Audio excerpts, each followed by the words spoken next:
David is on the line. David, how can we help? Hey, Karen. Hey, Jade. How you doing? What's going on, David? Just a quick question, or it's kind of based on careers like you were talking about. So I recently got a great opportunity at another company back in April.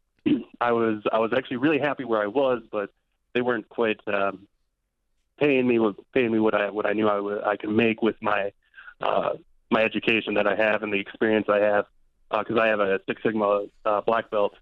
And so this other company gave me a call, offered me $27,000 more a year to come join their team.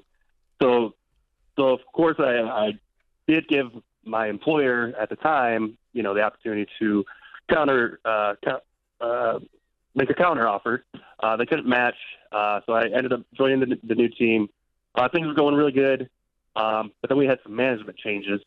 So long story short, now I'm kind of working as let's say like a warehouse analyst. What I do is I just kind of track orders and why we're not getting things to customers on time.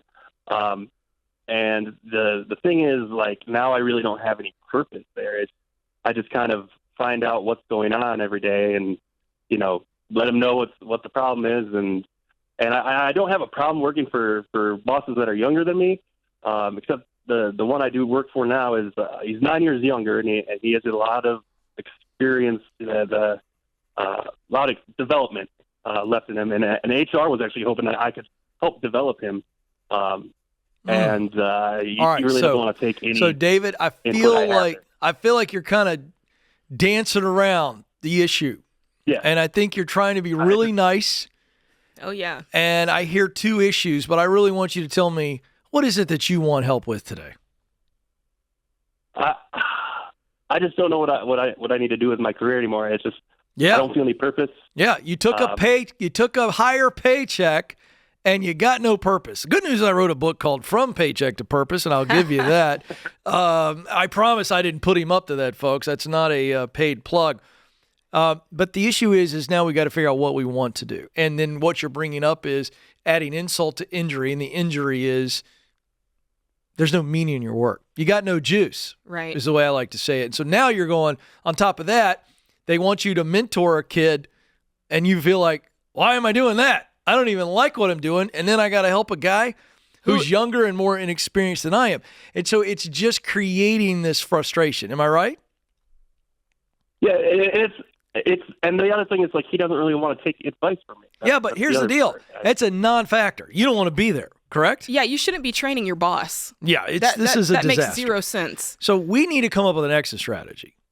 That's really why you called, right? Hey, Ken, help me get out of there, but help me figure out where to get to. Am I right? Yeah, I would say so, yes. You would say so? Do you have a couple of ideas of what you would like to do? I mean, you were doing something before. Continuous improvement. I mean, I love teaching people how to make their job easier. Okay, but you're not getting to do that in this current role. And what's that? You're not getting to do that in this current role, correct? No. All right. Were you doing that in your previous role? Yes. Yeah. So there's a term for folks like you or people that could be you, which is boomerang employees, where they go back to their previous employer. Do you think that's possible? Their market, they're RVs, so they're actually at a downward spiral right now with the economy. And okay, so that's not what I'm asking. You don't want to go back there. It's not is it possible, so you don't want to go back there. So the good news is we're going to go back to your previous job, and we're going to say, okay, this is what I love to do. I'm essentially leading, but the way that I lead is that I want to be instructing, coaching. That's what I heard in what you said. Is that a true classification for what I think you said? Yes. All right. So where can I do that? And it's less about the industry. It doesn't sound like to me there's a certain industry or a product or service that you're fired up about. It sounds like to me you want to be in a leadership position, and the work you want to be spending most of your time on is work where you are guiding, instructing, mentoring, coaching. So that's the job description. And it may not say it that way, but you got to dig into it in the interview process going, okay, this is my style of leadership, and I want to come in and this is how I like to lead. And so for you, it's an open field out there. You're not sitting around scratching your head on this. Do you understand what I'm saying? Yes. How are you feeling right now? What's your confidence level? But when you put it out that way, I think got a lot more confidence. There it is. What did we do there? We got clear. So, David, you got to stay in a place of clarity. All right? That was a setup question. I was prepared to deal with it, Jade, if he said he was not confident, but I thought he would be more confident, and he is. And the reason, David, that you're confident, and I'm reviewing this because I want you to get off this phone call, and here's what's going to happen. When you get off this phone call, Jade, I can tell you that fear and doubt will present themselves in the days ahead. Fear is I am worried that something bad is going to happen. Doubt is I don't believe that something good can happen. David, hear me, my friend. When fear and doubt pop up on your shoulder, you've got to go back to this initial conversation right here, and you've got to say, here's what I know. I am good at leading, coaching, instructing, and guiding people. Is that a true or false statement?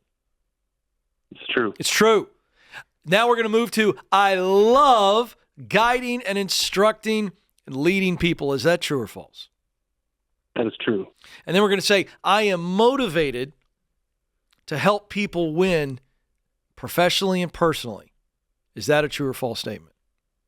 Absolutely. All right, so what we did, Jay, we just walked through talent, Love it. what he does best, passion, what he loves to do, and then mission, what motivates him. So, David, we retreat back to clarity when we are confronted by fear and doubt. And when that happens, now you go, okay, I know why I'm leaving. I know why I'm going over here. And then that will give you the confidence to press forward. And, Jade, here's the best part. There's 3 C's.